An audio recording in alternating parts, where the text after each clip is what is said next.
Hello दोस्तों, स्वागत है हमारे संगीत फील 2 चैनल में। तो आइए, मैं राइटर आमिर बेदर्दी फिर से लेकर आया हूँ एक मिशन सॉन्ग जो अभी सफल हुआ है, चंद्रयान 3। उसी पे लिखा हुआ है, ट्रैक है फोनो ना होता अब हमारा सोना के, जिसको गाया है बंशीधर चौधरी ने। तो अगर आप लोग हमारे चैनल पर नए हैं तो हमारे चैनल को सब्सक्राइब कीजिए, शेयर कीजिए और लाइक कीजिए और कमेंट भी कीजिए। तो आइए, आप सबको हम मुखरा गाकर सुना रहे हैं। तो मुखरा है, देश विदेश में बात फैल गइल बा, देश विदेश में बात फैल गइल बा, देखो सफल चंद्रयान 3 भइल बा, देखो सफल चंद्रयान 3 भइल बा। इंडिया के ऐसन कारनामा ई कइल बा, इंडिया के ऐसन कारनामा ई कइल बा, देखो सफल चंद्रयान 3 भइल बा, देखो सफल चंद्रयान 3 भइल बा। आइए, पहला अंतरा। मान सम्मान सब बढ़ जाए भाई हो, नंबर 1 अब भारत कहाई हो। मान सम्मान सब बढ़ जाए भाई हो, नंबर 1 अब भारत कहाई हो।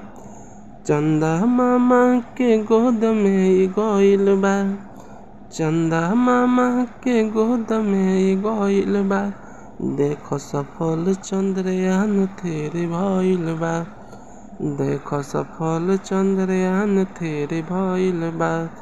देश विदेश में बात फैल गइल बा, देश विदेश में बात फैल गइल बा, देखो सफल चंद्रयान 3 भइल बा, देखो सफल चंद्रयान 3 भइल बा। आइए, दूसरा अंतरा।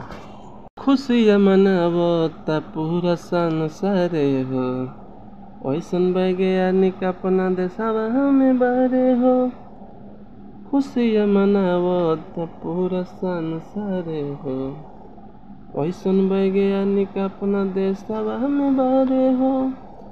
कहे बेदर्दी इतिहास लिख गइल बा, कहे बेदर्दी इतिहास लिख गइल बा, देखो सफल चंद्रयान 3 भइल बा, देखो सफल चंद्रयान 3 भइल बा।